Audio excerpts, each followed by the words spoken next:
Okay. Okay, great. So welcome everyone to the class.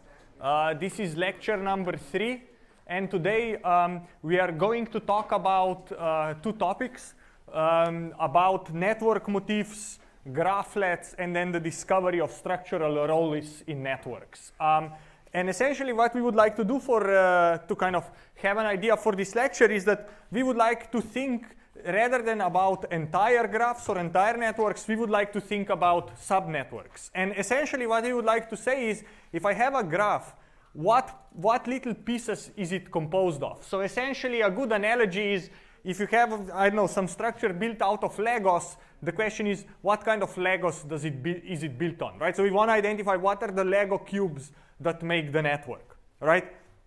And this will allow us to kind of characterize the networks, discriminate between different types of networks, and it will also allow us to kind of describe the structure of the network around a given node, and this way gain insights into the networks themselves, right? So our goal will be to look at the subgraphs or subnetworks of a bigger network. And the idea is that we want to identify these building blocks, right? So here, what I'm trying to show you is this type of subgraph decomposition of an electronic circuit, right? So I'd like to identify this kind of small building blocks. And I will define them and we'll figure out how to identify them and so on. But that's the intuition what we'd like to do, okay? And the idea will be that we will take a big network and we will decompose it into a set of small structures. So what I want to show you here is that these structures will be relatively small. And here are all the possible graphs, directed graphs on 3 nodes. And there is 13 of them, right? So they are all connected, and they have a different number of edges. And in what they differ is what are the directions of these edges and how many edges there are. But you can see that all these graphs are distinct from each other, which means that these graphs are non-isomorphic. And I will give an example of a definition of what isomorphic means. But essentially, 2 graphs are isomorphic if they are the same graph, they're just drawn in a different way, right? If I can kind of map nodes of one graph to another graph, and the edges are the same and in the same directions, then 2 graphs are isomorphic, okay? So that is what we will try to do. So we will try to take a large network and then in some sense represent it using some kind of frequencies or counts or some kind of statistic of how many of each of these pieces is it composed of. And these pieces can be of size 3, that's kind of the first non-trivial case. They can be of size 4, size 5, and so on. But just for illustration, these are all the subgraphs, connected non-isomorphic subgraphs on 3 nodes and arbitrary number of edges, right? That's the simplest one. Notice how this, for example, how these differ in the edge directions. And here is the last one that is essentially a fully connected graph with all the edges being bidirectional, right? And for example, I don't know, the difference between this one is a loop, and then this one is not a loop, but is this kind of feed-forward loop, and so on. Right, like you can go here, and then go up, and that's different than this guy because this is a loop, right? So you see how these graphs are different, right? So what will we do? The idea will be the following. We will take this, for each of these subgraphs, imagine you have some kind of metric capable of telling us whether the frequency or occurrence of that subgraph in the network is significant. And we will have this 2 notions in some sense of significance. The significance value can be positive or can be negative. And the way we will interpret these values is that negative value will mean that this particular pattern is underrepresented, and a positive value will mean that this particular pattern is overrepresented in a network, right? And then for a given network, we can create a significance profile where for every of the possible subgraphs, the 13 subgraphs on the previous slide, we will have a number that tells us whether that particular substructure is overrepresented or underrepresented. All right? And what I will show you next is that already just looking at the frequency or these significance profiles of different networks, we can distinguish networks coming from different domains. So what I'll show you is gene regulatory networks, so networks coming from biology, networks of neurons, so real neurons in real organisms, how they connect to each other. Example of an information network of the World Wide Web, a social network, and networks that you can create out of text and language by linking adjacent words and so on. And so these are the different classes of networks. So what am I showing you here? These are the 13 different subgraphs on 3 nodes directed with a different number of edges. And then I have 4 different kind of plots because I have 4 different types of networks: gene regulatory networks, web and social, and language networks. And then for each of these, the y-axis is my significance profile, right? So the way to read this would be to say, for this particular substructure, this is kind of overrepresented in language, but it's kind of underrepresented in web and social graphs. It's underrepresented in neural networks, and it's underrepresented in gene regulatory networks, right? While, for example, this type of structure number 10 is slightly underrepresented in language networks, overrepresented in web and social, very significantly overrepresented in neurons, and kind of at 0, which means not underrepresented in gene regulatory networks. And what you can see from this is that each line here is a different graph, because here we have 4 or 5 different graphs, and you see how they nicely follow each other, even though one graph is from English, the other one is from Spanish, Japanese, and so on. Or for example, here you can see that web graphs and social networks kind of share this significance profile quite well.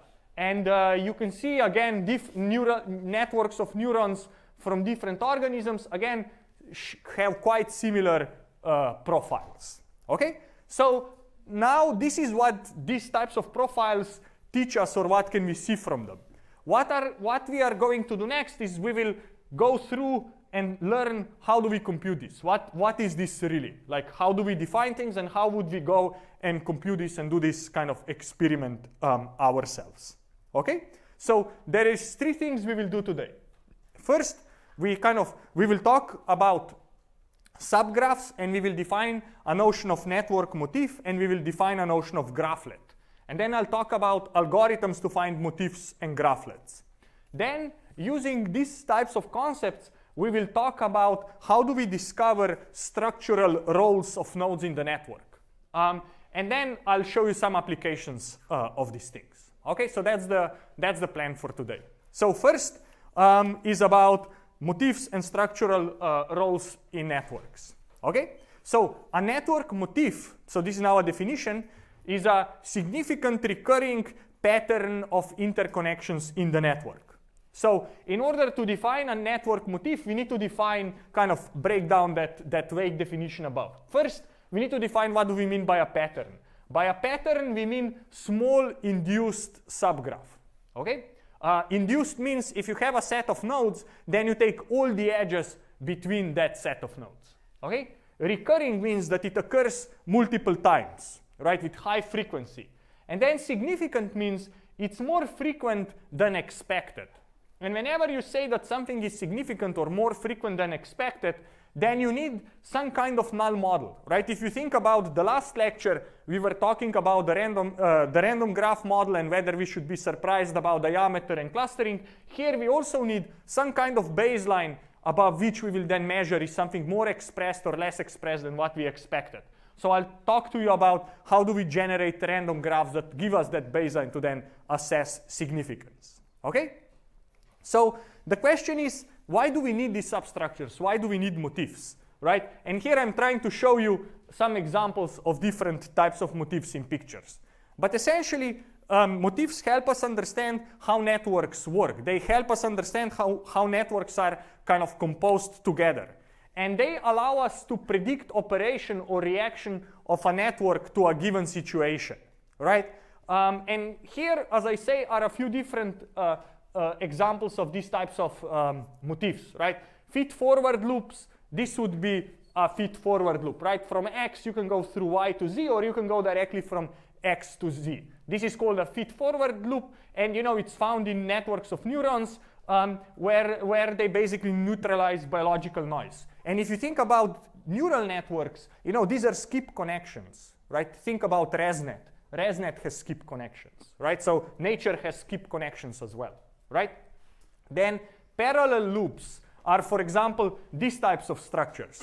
These happen a lot in nature, where you can create food webs, which basically means is who's feeding on whom, right? It's like animal Y is eating an animal is eating an animal X, and animal W is eating or preying on both Y and Z. So you will have a lot of these types of structures where two different species have a common food source, and two of them are both a food source for a common predator, right?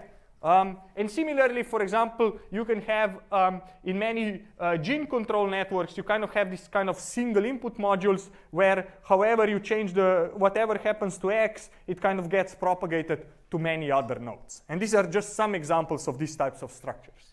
So now what I want to define is this notion of an induced subgraph, right? So we are given a motif of interest. Imagine this kind of little graph on 3 nodes and 2 directed edges. And then if I go into my network, I want to say, where all does this type of subgraph appear?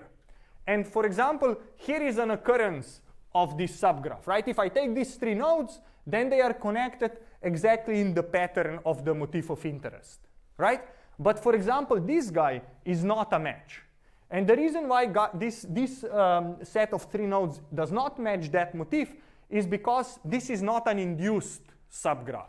By induced, it means I have to take all the edges between the 3 nodes. And you notice that here is one edge that is missing in my pattern. So this is not an instance of my pattern.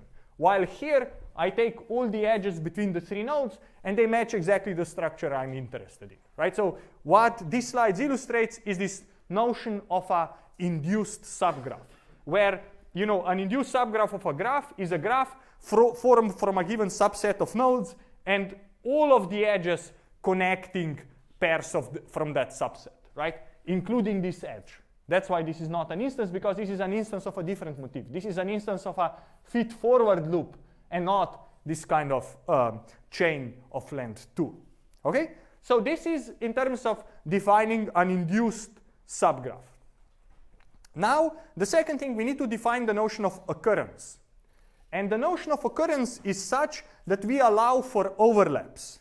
And the best way to illustrate this, if this is my motif of interest, and this is a toy graph, then in this graph, my motif of interest occurs 4 times, right? The reason why it occurs 4 times is because we have this bidirectional rectangle here, and then we have one outgoing edge from the rectangle, right? So this is one instance of the motif, this is another instance of the motif, that's another one, and that's another one, right? So there are 4 instances of our motif of interest in this graph.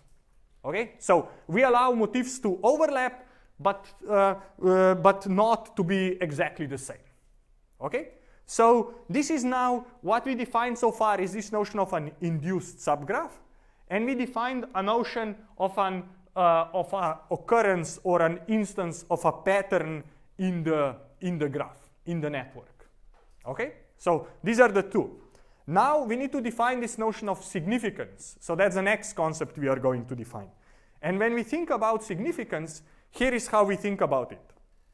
The key idea is to compare the frequency, the number of occurrences of a given motif of interest in our network versus in some kind of random realizations of the network, right? So if this is my real graph and this is my motif of interest, the feed-forward loop, here with red edges, all the instances of that feed-forward loop are illustrated, and here are some notion of randomized networks, randomized graphs, and here again with red edges, instances of this motif are tried to be illustrated. And what should kind of become clear from this picture is that there is a lot of instances of the motif in this graph, but there is very few instances of the motif in this randomized version of the graph. So our conclusion would be that this motif is overrepresented or overexpressed in the target network when compared to some kind of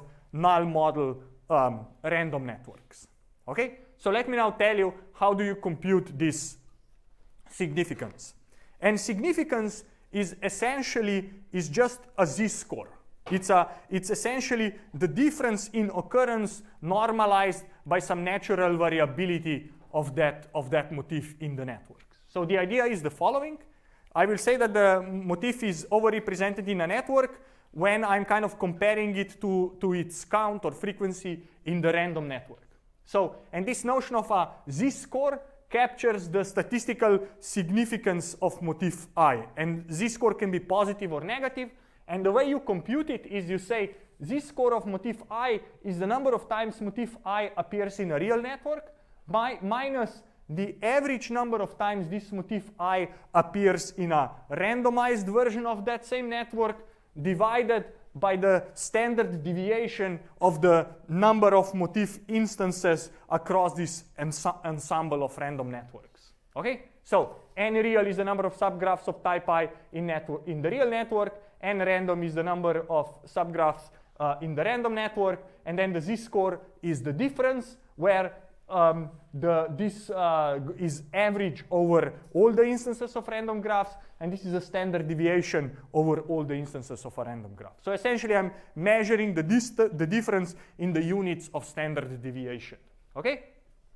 And then the way they define network significance profile, you can see that this was, I think, first done by biologists because they take these z-scores and they normalize them so that they have length 1, which is kind of a bit funny, but you know, they are who they are, right? So that's how they do it, right? So essentially you take these z-scores and you normalize it such that the sum of the squares of z-scores equals to 1, all right? So that Euclidean length of this significance profile vector equals to 1. That's essentially what this normalization does, okay? And this is it. Right? So now we know how to compute the significance profile.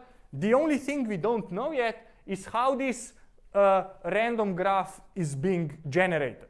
Right? We need a null model. We need a model to generate these random graphs. And the question is, what is a good null model, or what kind of null model should we use? And once we have the null model, we can generate multiple instances of the random graph, compute the number of occurrences of our subgraph I in the random graph, compute the average, compute the standard deviation, and we get the z-score, and then we just normalize the z-scores, and here is our profile. Okay? So what I will tell you next is how do we generate that random graph. Okay? Everyone happy so far? Anyone has questions, doubts? Anything? So everyone's happy? All right, good. You are not unhappy if you ask a question. Sorry if that might be implied. All right, so what do we want to do? We want to generate random graphs, okay? And in particular, what we did last lecture, we talked about the Erdos-Renyi random graph model, this simplest possible thing. Yes? Do you have a question? Yes. I'm just a little curious as to how you distinguish between recurring and significant, because they both deal with frequency. One is very frequent and one is more frequent than expected, and that's, to me, not mutually exclusive. Great question. Why do we, so the question in some sense is, why don't I work with real counts, and why do I kind of compute this significance? Oh yeah, slide 10, but I'll explain it here. Sure. Yeah. Okay, so the point is the following. These networks, the occurrence, the number of times a motif occurs will depend a lot on the size of the network, right? Bigger networks should have more instances of the motif, and it will also kind of depend a bit on the density of the network. So the reason why we compute significance this way, because it kind of abstracts that away, right? It kind of says however big is your network, we will consider that. However dense your network is, the random part will kind of try to subtract that out. So we are really interested, is it kind of more or less than what we would expect, where if you see that something occurs a lot, it's not clear because it really occurs a lot, or maybe the graph is super big and it really occurs little for the size of that graph, but still the absolute number is large. So we normalize it this way. So both high frequency and high density filter out these random graphs that we're seeing. Exactly. Because the absolute number is not so meaningful, this is more meaningful because it's kind of normalized. Got it. All right? Thank you, Great question. Thank you for asking it. Actually, super awesome. Okay, so now I need that random graph. So the intro to this is we already know how to generate these Erdos-Renyi random graphs, and those are really cool. And you know, Erdos is a very cool guy, but it's kind of the simplest possible way. So what we want to do here is we want to generate a random graph that's a bit more tailored to the or similar to the real graph as well. And one way to do this is to say I want to have random graph where I have the same number of nodes, I have the same number of edges, and also every node has the same degree as in the original graph. So what our goal now is to generate a random graph that captures more properties of the real graph. And the properties we want to capture is number of nodes, total number of edges, and we also want to capture the degree distribution or the degree sequence of the nodes in the real graph. So the way we can think of this is our goal is to generate a random graph with a given degree sequence, right? Node 1 will have degree k1, node 2 will have degree k2, and so on. And let's say that this degree sequence comes to us from somewhere. Essentially, this degree sequence we can take from this G real, right? Let's say the degree sequence comes from the real graph. And now the way we will do this is we will use this as a null model, and we will then count the occurrences of the motif in this random graph that have the same number of nodes, same number of edges, and the same degree sequence as the real graph. And the model that we will use is called configuration model. And here's a very easy way how to generate this. Essentially what we will do is we will think that we have the nodes and each node has a given degree. And we will think that these nodes have these degrees that basically they have these spokes, these half edges. And all we have to do now is we have to connect these half points, these half edges with each other to get now a random graph. Okay? And the way a way how to do this is the following. You can essentially generate this. If you have 4 nodes on the left, you generate this kind of 4 partitions where the number of nodes in every partition is exactly the degree of that node. Okay, so I have node A has degree 3, so it gets 3 little circles.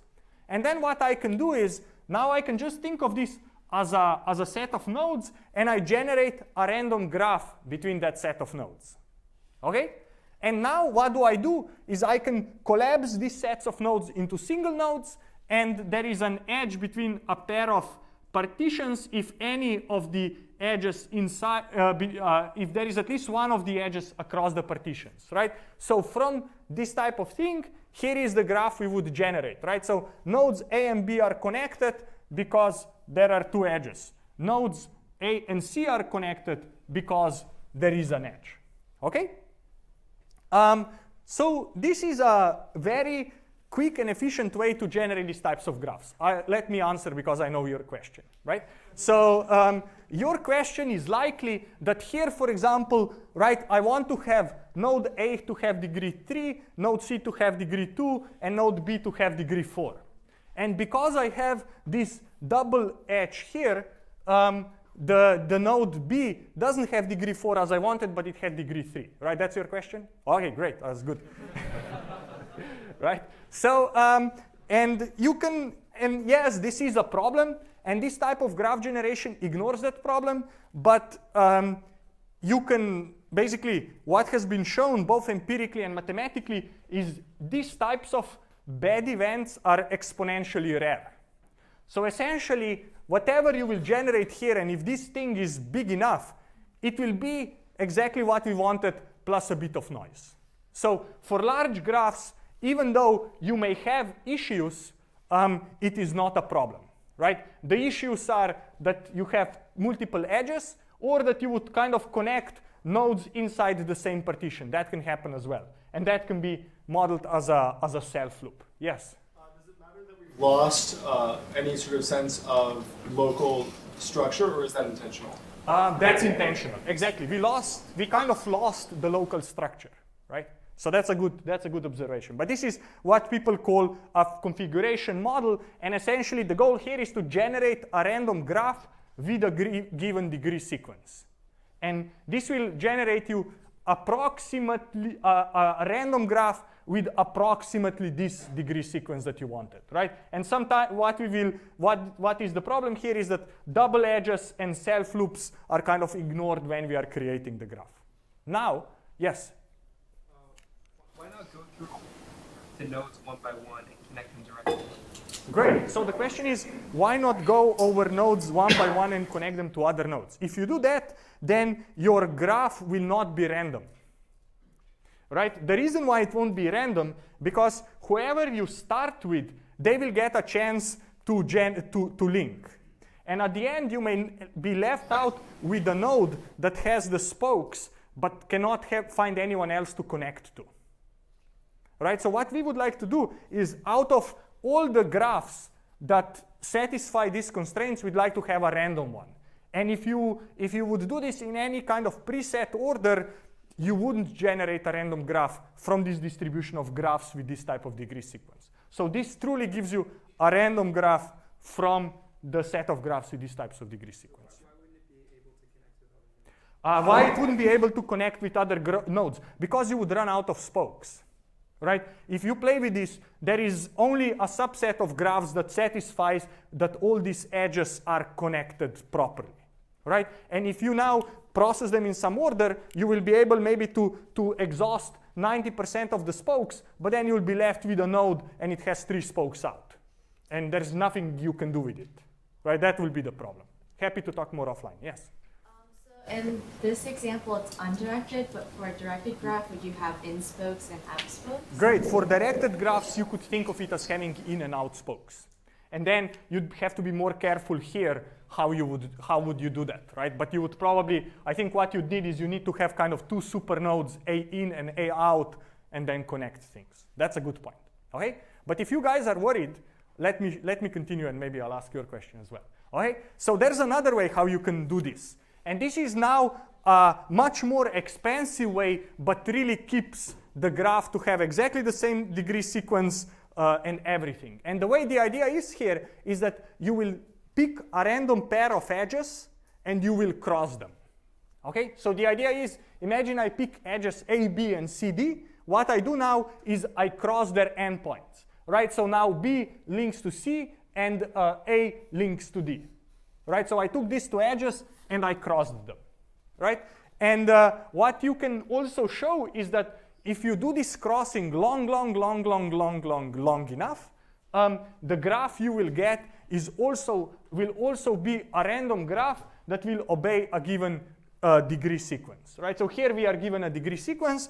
I pick a random pair of edges and I cross them, which means that basically I swap the endpoints. And this means that all the nodes keep the same degrees, just the graph gets a bit more random. And if I repeat this about 100 times number of edges, so quite a long times, then the graph I would get is a random graph with a given degree sequence, right?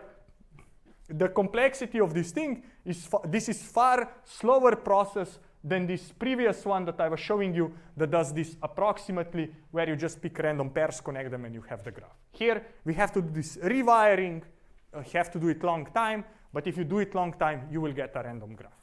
Yes? Converging on one particular graph, or is it just keep like cycling through doing random? So so if you run this long time, you can show that this thing will converge. So if you stop it at some random time, you will get a random graph from the family of graphs with a given degree sequence. You can keep running it as long. It will never converge, right? Because it's always randomly kind of changing something. But the point is, it will converge to a uniform sample from a distribution of graphs with a given degree sequence. Yes? So when you're coming up with a null graph, like how do you argue that it's like close enough to the original graph that it counts as a fair comparison?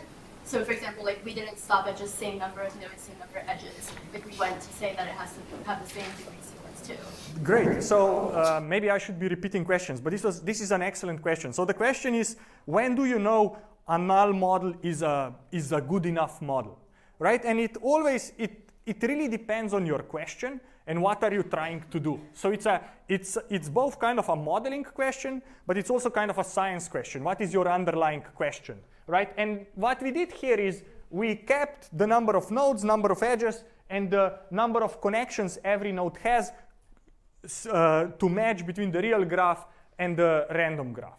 Like the next thing would be to say, oh, I also want to match the number of triangles. But then you have to ask yourself, why would I want to do that? And is this important for the question I'm trying to answer or for the task I'm doing? And that really depends on the task, right? Of course, the other thing that is true is the more of these higher order structures you want to match, the harder these things become, right? Here, we just added the degrees, and it's already kind of getting tricky, as you can see. All right, great point, yes? I just want to ask about this. One extreme case could be the original graphic doesn't have any of that kind of pattern, linkage pattern in itself.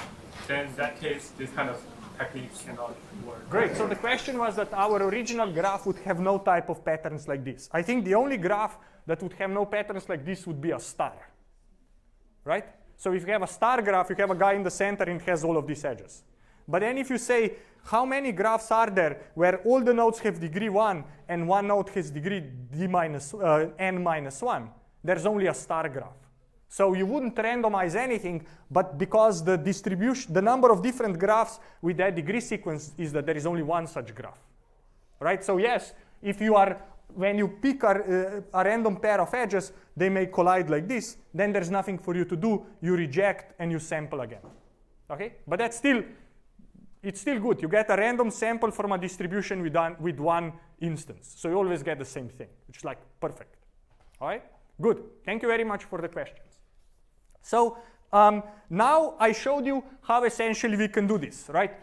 The way we generate this plot is we take the real graph, we will count the motifs, we generate random graphs, let's say using this edge switching method. For every random graph, we compute how many instances of that motif we have. We compute the average. We compute the standard deviation over these random graphs and compute the z-score. And then the z-scores here are normalized in such a way that some of their squares should sum to 1. And that's essentially what this is. Okay? And what is impressive here is that you can take very different networks and different class of networks has a different profile, a different description. Okay? So to conclude, to recap, we will take a real graph, we will compute the number of instances of subgraph I in them, then we will use this switching model or the configuration model to create many random instances of that graph, and then we will compute the z-score as I explained. And if the z-score absolute value is high, which means highly negative or highly positive, then we will say that this subgraph is a motif. It's kind of highly over or underrepresented subgraph for a given network. Okay? And then this is the, wow, yes, go. We generate enough number of random subgraphs that we get the correct value of z. Great. So the question is, how many random graphs do you need to generate? These counts will generally be large and quite many times similar because graphs are big. So how many would you take here? The question is, how many do you need to estimate this part well? Generally, 100,000, 10,000. Okay, but some more than 10. Does it depend upon the number of nodes present in the graph? Like order of magnitude related to the order of magnitude of the number? It will depend. It will depend on the size of the real graph, and and I think the smaller it will be, the bigger these variances and deviations will be. Okay, so that's good. Thank you. So just to say that this is just the first kind of dive into this topic, and there is like gazillion of papers that take this basic idea and expand it in many different directions, right? We talked about you can expand this to directed motifs, you can expand this to undirected motifs, you can think of nodes as colored or non-colored, so you could imagine some colors of nodes, and now two subgraphs are different if the colors don't match. You can also think about some kind of temporal motifs where edges may have times associated with them, and now a motif is defined as a sequence that occurs in a given time interval. You can think about also variations of this concept in terms of how do we capture the notion of frequency. There are many different significance metrics.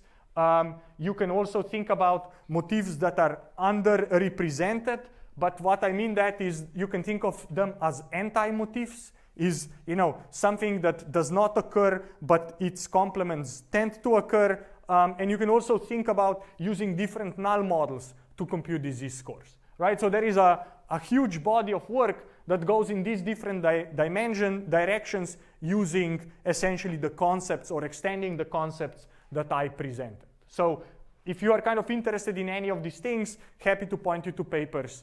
And there's a lot of research on this topic. Some of them we even did in our group a few years ago. Okay?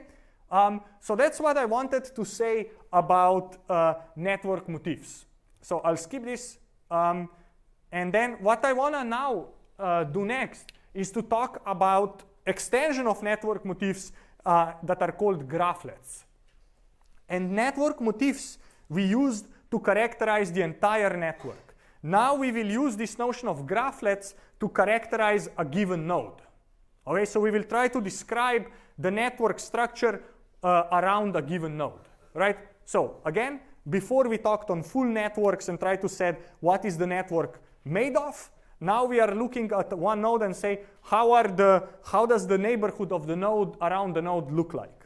And this neighborhood will be captured by this concept of a graphlet. Okay? So here is what graphlets are. They are connected non-isomorphic subgraphs, and they are induced subgraphs of any frequency. And the point is that here, these subgraphs will be rooted at a given node. So what does this mean is the following. Like the numbers 0, 1, 2, 3, this shows the number of different graphlets. And what I want to show you here is, for example, for this chain of two nodes, you have two non-isomorphic positions in this graph. You can be at the beginning of the chain, or you can be in the middle of the chain, and those are different, right? For example, if you are part of triangle, you can be at any of the corners of the triangle. They are all symmetric, so it doesn't really matter, right? For example, if you are part of a chain, if you are a node and you are in the network and you are part of a chain of 4 nodes, you can either be the first element in the chain or you can be the second element in the chain. If you are third, it's the same as being second, right? So here, again, you have two positions that you distinguish, right? Or for this G4, again, you have two positions. If you have this, I don't know, Mercedes sign or whatever, you can be in the center or you can be in the periphery, right? If you are part of the square, again, it doesn't matter which corner of the square you are, they are all the same, right? And so on and so forth, right? So now what we will essentially do is to say, if I'm a node, I will look at the structure of the network around me, and then I will say, aha, I'm part of this type of motif. Where am I? Which position am I in this motif? And I can be at the beginning, I can be at position 2, I can be in the middle, right? And then if I'm here, it's the same as 16. Okay? So what this means is that these are all 5-node graphlets, and there is 72 of them. You see that as I increase the size of the graph, the number of graphlets also increases, right? So for 3 nodes, for 3 nodes I should have 2. For 4 nodes I should have 16. For 5 nodes I should have 21, and for 10 nodes I should have whatever is this big number, right? So this blows up very quickly. So we are usually interested in up to 5, maybe 6 node size graphlets. So with this basic idea, let me now explain a bit more how this graphlets business works.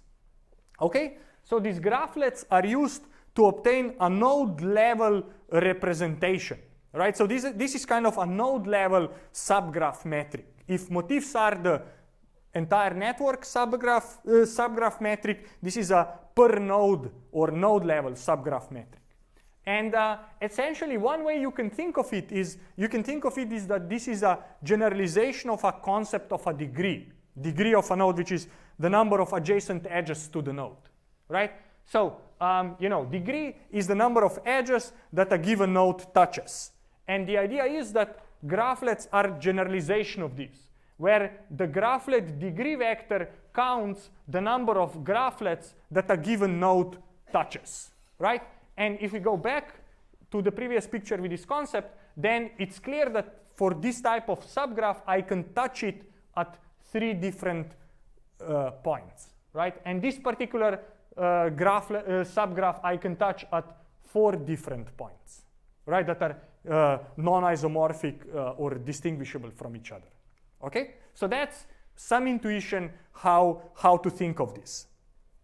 And then what I have to explain is this notion of an automorphism orbit, right? I was talking about isomorphisms, which are isomorphisms between different objects, and automorphisms are isomorphisms between the same object. You can think of it that way, right? So automorphism orbit takes into account the symmetries in a given subgraph, right? So graphlet degree vector is a vector where the frequency at a given position tells me how many times the node is at that orbit position.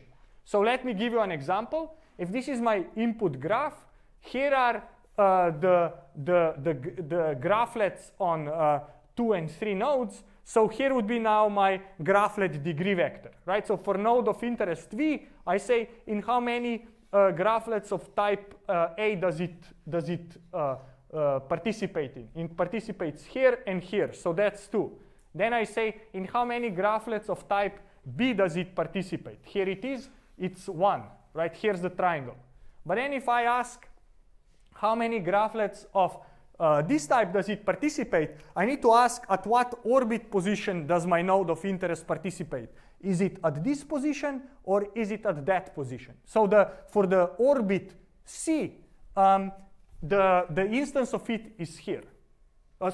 The instance of it would be here, but because, again, this is defined as induced subgraph, I have this edge too much, so my node V does not participate at orbit C in this type of graphlet. But if now I look at the orbit D, then I see 2 instances of it, right? Here and here, right? And that's why I have a count of 2. And here are examples that of those instances from here. Yes? Why does A only appear twice? Sorry? Why does A only appear twice? Why does A appear twice? Because this node has degree 2. Oh, it's only for that vertex. It's only for a vertex, right? This is now node level. It's not graph level. Yes? Why does A only appear? Oh no, D appear only twice. Shouldn't it appear 4 times? D. Why should D appear 4 times? It's 1 and 2. So the middle edge doesn't count. So you mean this? Yeah. No, because then you have to take that edge as well, because it's induced. Okay? So it participates in one triangle, which is here, right? That's why, for example, by your argument, then it should participate once in the orbit C, but it doesn't because, again, I get this edge. Okay? Yes? How do you choose to make it participate in B versus twice in C?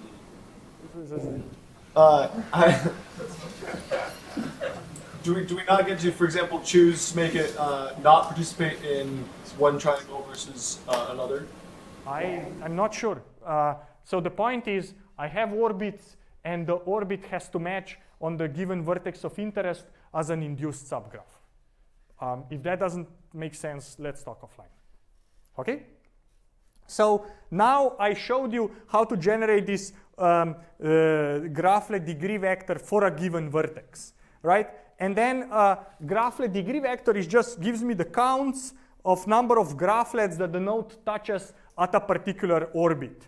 And generally what people consider is these graphlets of size 2 to 5 nodes, which means that every node gets described with 73 coordinates, or with a vector of 73 numbers. And this is a signature that essentially tells me in what graphlet at what orbit does a given node participate at. And this means that we are essentially describing the structure of the network around the node up to 4 hops away.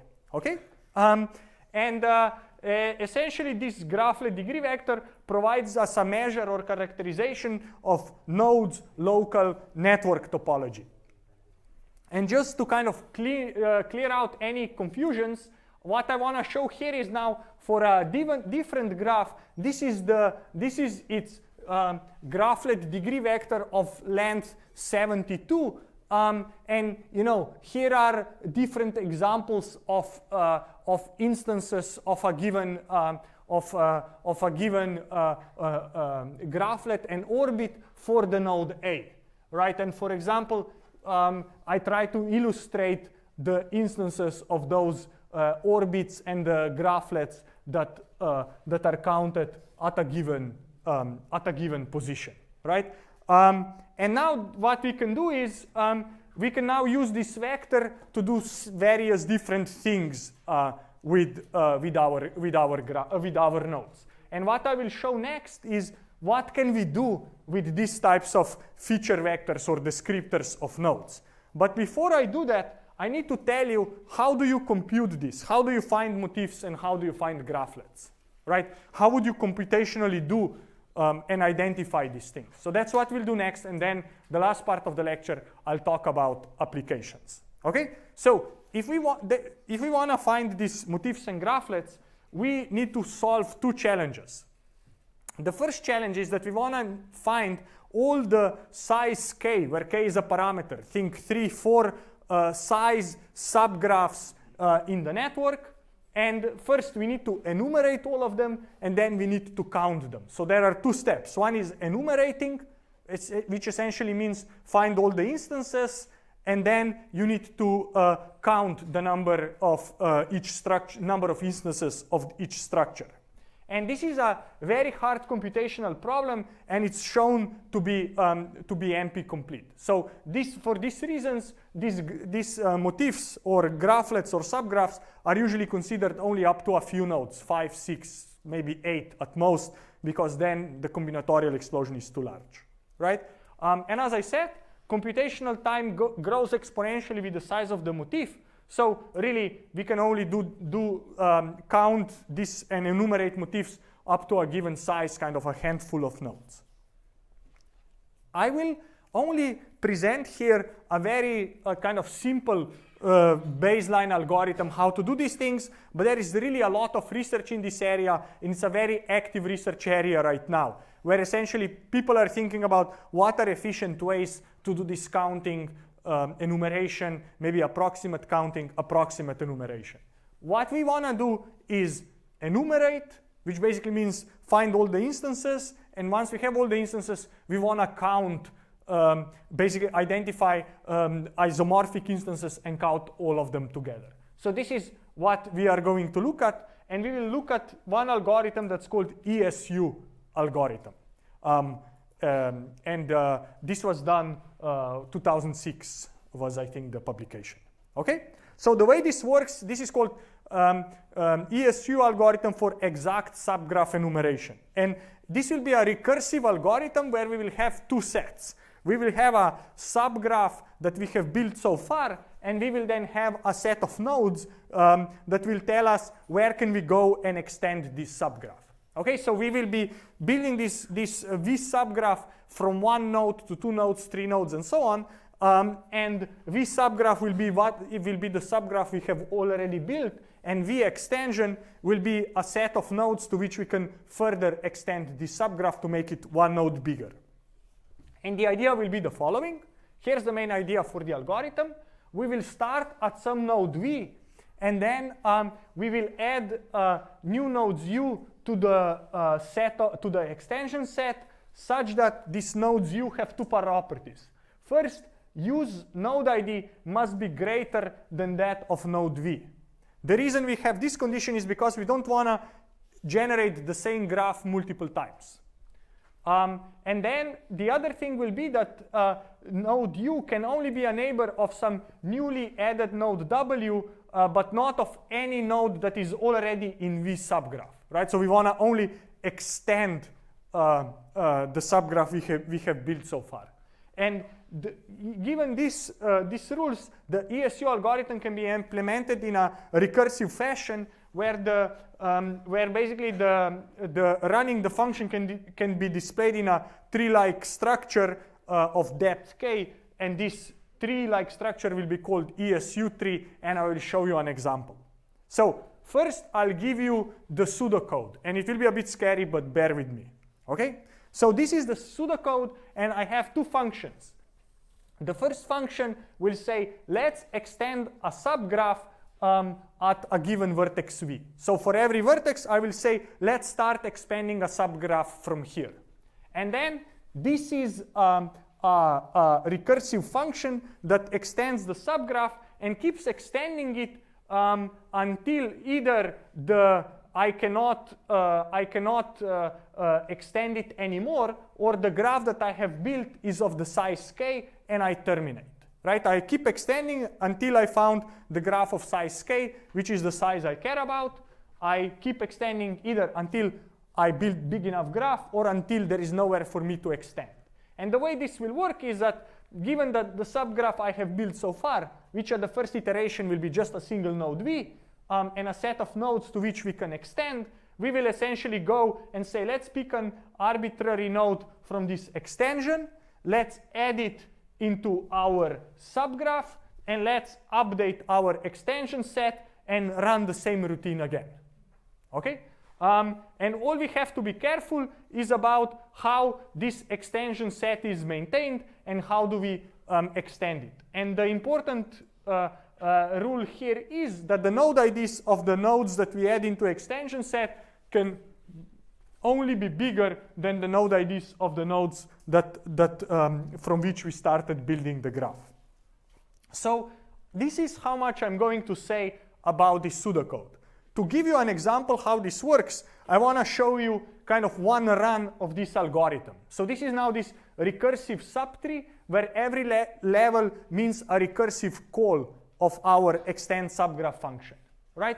So here on the left is the graph on 5 nodes with node IDs, and then here is the first level is essentially I show you two things. I show you V subgraph and V extension, and the property here is that V subgraph is the first node, second node, third node, fourth node, fifth node. So this corresponds to basically this for loop. Okay, and now at every one I have built subgraph of size 1 with node 1 in it, and then the V extension are all the neighbors of node 1 that have ID greater than 1, so node 3.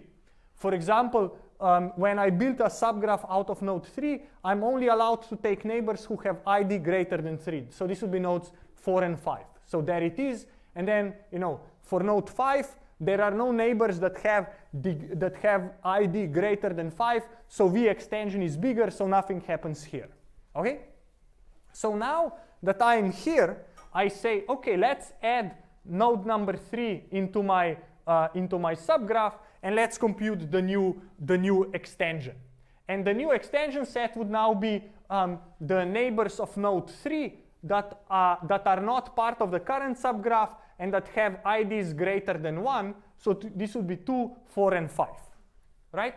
And now I'm here and I say, let me take number 2, put it into my extension, into my subgraph. I notice that now I have 3 nodes and I terminate. So I have generated this subgraph.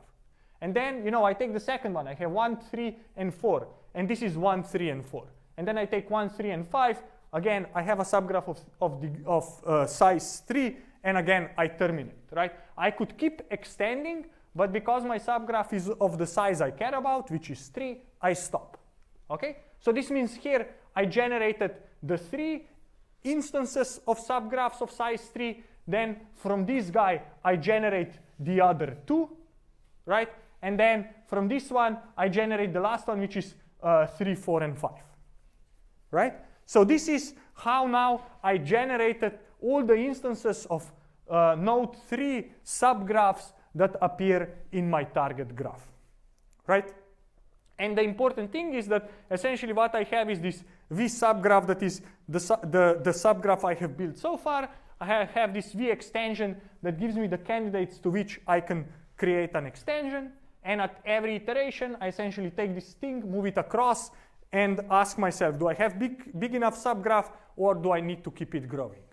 And this is kind of the recursive tree of how this algorithm would work. And whenever I generate a graph of size k, I just return it and pop up a level and do another kind of step in the recursion. Okay? So now what we have done is, for a given k, which is in our case was k3, we have generated all the subgraphs, all connected induced subgraphs on 3 nodes. So these are all the instances of different subgraphs. What we have to do next is we have to count them.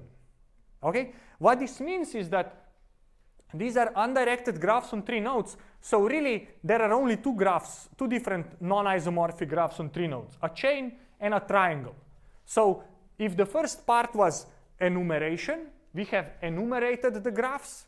Now we need to count them, which basically means that there are, from here we say that there are, okay, yes, I know how to count. There are 4 instances of a chain on 3 nodes, and there is 1 instance of a triangle, right? And what is the point here? The point here is that you see that all these graphs are isomorphic to this one. So this should have a count of 5, and that guy is different, so it should have a count of 1. Okay? So far I told you how to enumerate. Now I want to do this counting step. And the way you do the counting step is the following, is that what we have to do is we have to take these instances of subgraphs and we have to identify them and kind of classify them into non-isomorphic graphs of size k. And the idea is that we determine which subgraphs in the ESU 3 leaves are basically topologically equivalent or isomorphic, and group all of them together and count them together. There is many different algorithms to do that. One of very famous and still very fast is kind of a algorithm called NOTI. And I will just show you how you would in principle do that. But what you do is you use this algorithm from 80s because it's really full of really good heuristics how to speed this up. But just to define what subgraph isomorphism is, sorry, you had a question. It actually goes back to this question. So now that you're creating paths, so the only time branches matter when you're trying to distinguish between isomorphic subgraphs are when they're at the beginning and at the end. Is that correct? I'm not sure what you're asking. Yeah. So this example here, I would say, so you have 1, 3, and 4, the second graph on the left. So 3 has technically an edge going to 5, but we don't consider that. Correct, because that's a different motif. Of course, we also consider 4, 3, 5, which should be here, right? So if there is an extra edge connecting to another node at the end to create... it's an induced subgraph, right? It's an induced subgraph. So I have to take all the edges that come between those 3 nodes, right? So if I go back, right, here, like, you know, it's 1, 2, 3. Here is the induced subgraph, right? It's 1, 3, 4. It's an induced subgraph. But when I come to 3, 4, 5, I take all the edges between 3, 4, 5, right? But for example, notice that I never generated 2, 4, 5, right? 2, 4, 5 wouldn't be a connected graph. So my procedure never even generates or considers 2, 4, 5. Okay, great question. Anything else? All right, good. So all I want to show you is what's the problem of graph isomorphism. The problem of graph isomorphism is essentially the following, right? If I will say that graphs G and H are isomorphic, if there exists a mapping from one graph to the other so that all the edges match, right? So the idea is that if I have this bijective function f that takes the vertices of graph V and maps them to the vertices of graph H in such a way that if u and v are connected in G, then f of u and f of v are also connected in H, right? Pictorially, I have a graph here. This is my graph G. Here is my graph H. And the question is, are these two graphs isomorphic, right? Can I map the nodes from this graph kind of on top of the nodes of this graph, and then all G edges will map, right? Wherever this graph has an edge, this graph will also have an edge, and the other way around. If there's an edge here, there should be an edge there, right? So what I'm trying to do is I try to find this mapping between nodes in one graph and nodes in the other graph, and if I'm able to find a mapping where these graphs kind of directly align, then these two graphs are isomorphic, right? So this case is hard to show you that this is non-easy, but if I go back to this case, right, I can take this graph and that graph and say, are they isomorphic, right? If I take this thing and you know, map 1 to 4, 3 to 3, and 2 to 1, then the two graphs match perfectly, right? But these two guys are not isomorphic because, you know, I can map 2 to 3, 3 to 4, and 5 to 5, and again, it doesn't match. I have the two edges, but here I get the third edge. So these two graphs are not isomorphic, right? And essentially, this is a very hard problem, and the way people solve it is essentially using some kind of brute force search, right? Where you take a node, map it to some other node, and then you keep mapping until you can, and then you backtrack and try mapping again. And if you find a good, the mapping that maps the two graphs perfectly, then you have found isomorphic graphs. So our goal will be that we will first run the ESU algorithm to identify all instances of the subgraphs, and then we will find we will use the graph isomorphism testing to identify all the instances of the topologically the same graph, and this way we can come up with a count. Okay, so that's the idea how to do this. Generally, there are kind of good algorithms out there to do this. All I wanted to show is to give you some flavor. How would you do this yourself, right? You could do this with kind of a greedy, recursive algorithm that tries to find this mapping until it gets stuck, and then it backtracks and tries again, and eventually it would either exhaust all the options or it would find the mapping, and then you would know the two graphs are isomorphic. Okay? Good. So now I've done the top thing, and now I want to talk about the second part of the lecture, which is this notion of structural roles in networks. Okay? So, structural roles. The idea here is the following, is that roles, you can think of them as functions of nodes in a network.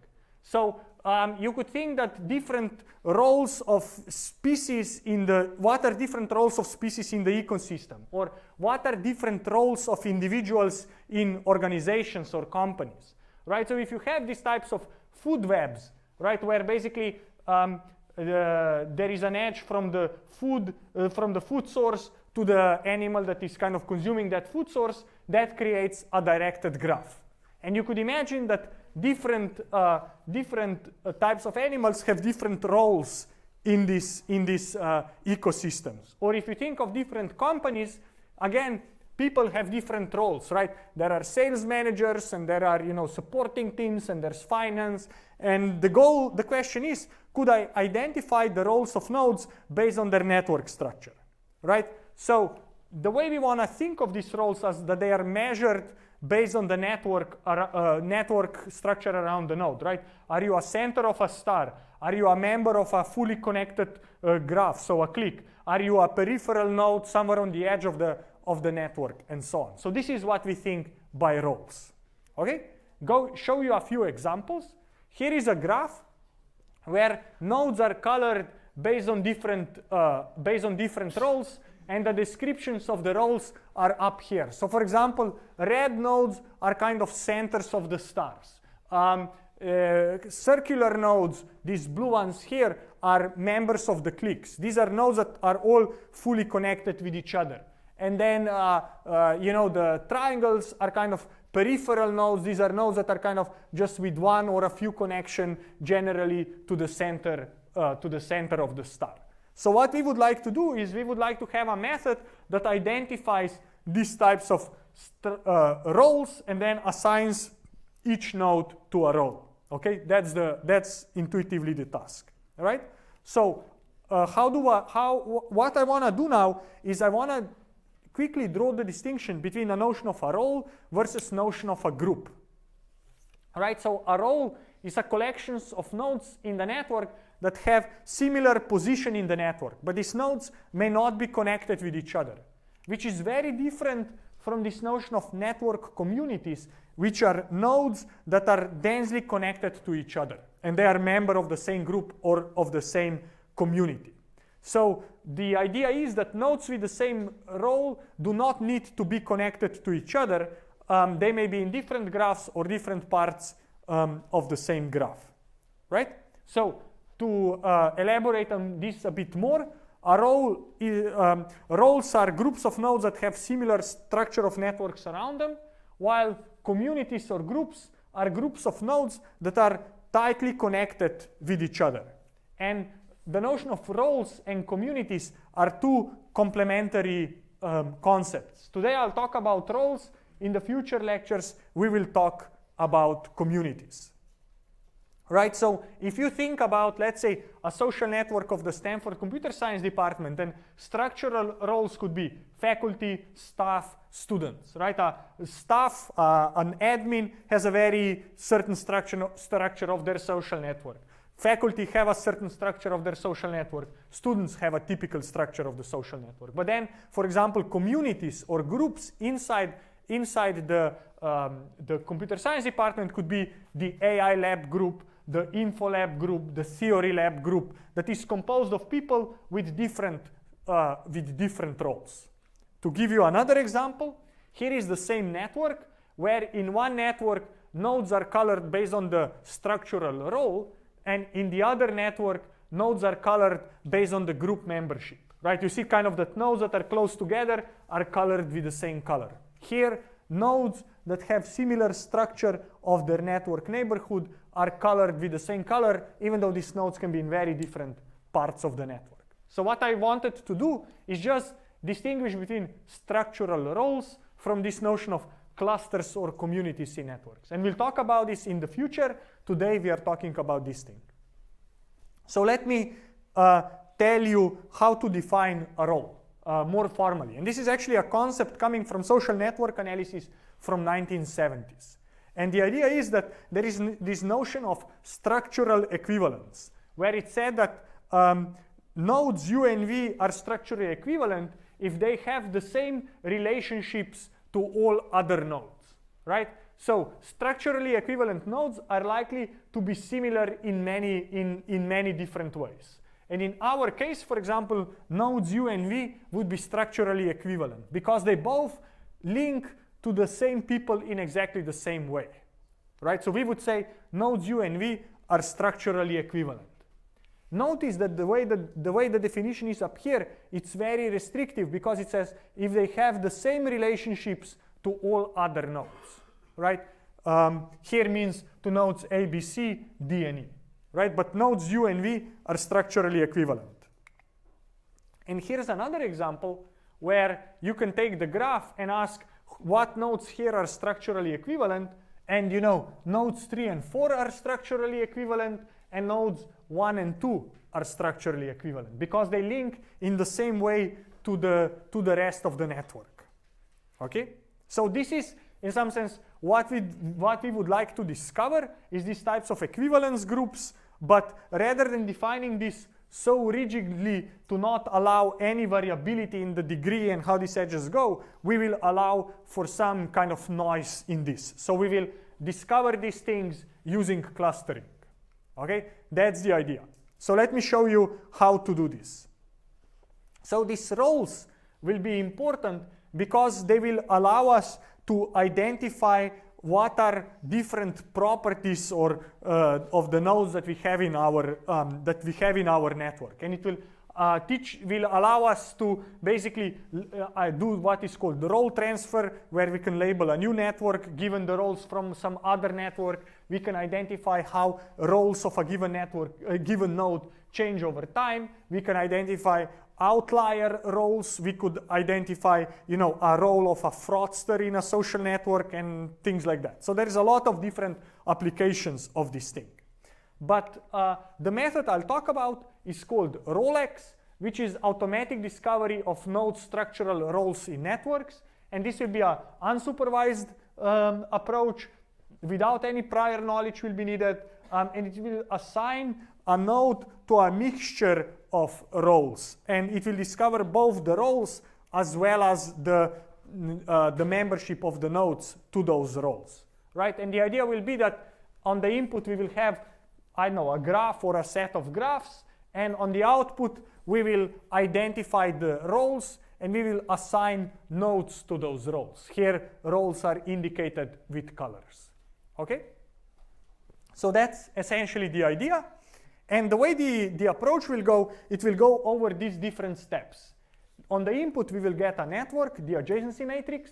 And what we will do is, in the first step, is we will create kind of a descriptor for every node.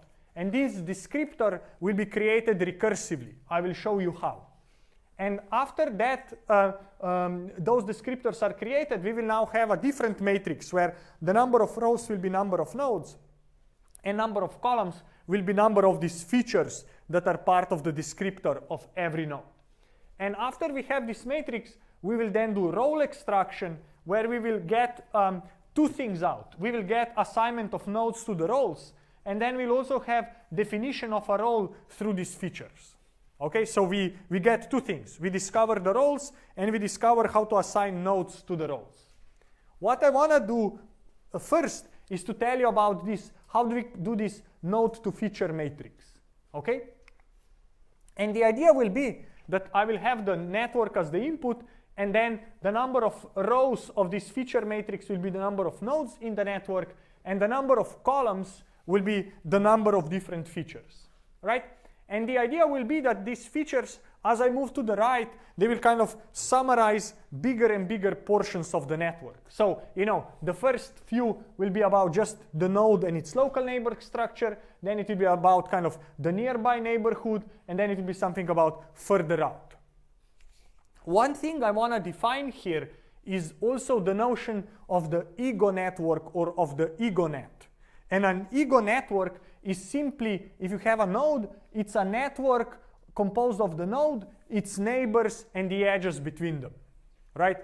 In social sciences, the center node is called ego, and the ego network is a network between of the edges between the node and all of its neighbors, right? And also the connections between them, okay? So the first thing we will do is we will just take the node, its neighbors, and we will try to come up with some kind of features that describe the node and its neighbors. Then at the second level, we will try to characterize the structure of this ego network. And then we will kind of unfold this recursively. Okay, and I will explain what do I mean by recursively. Okay, so the idea of recursive feature extraction is that we want to aggregate features from a node and turn them into new features, right? And the idea will be that this is based on on features of the neighbors of a given node, right? So first we will define a set of local features of a node, which are some kind of measures of the degree of the node, right? So if the graph is directed, this could be in and out degree and total degree. If the graph is weighted, maybe this is the weighted degree, and so on and so forth. Okay, these are the base features. Then I will also create the notion of the ego network features, where I'm not just taking the node and the edges it has out, but I'm also taking the edges between the neighbors or friends of a given node, right? This is called an ego network. And then I can, for example, compute two new features, which is the number of edges that go between the friends. So this would be within ego network edges. I can also say how many edges are entering the ego network, how many edges are leaving the ego network, and so on and so forth. Okay? So now what I have described is the node, its degree, and then the structure of this ego network, which is basically the network one hop away from the node. Now I will do this recursive feature extraction. So the way the recursive part will work is that we will start with a base set of features and then use the set of current node features to generate additional node features. And the way these additional node features will be generated is by using different aggregation functions. And in particular, I will use the min and the sum aggregator functions, right? So the idea will be that, for example, I will take the mean value of the degree of all the neighbors of a given node. So this will be what is the mean degree of my neighbors, or what is the sum of the degrees of my neighbors, right?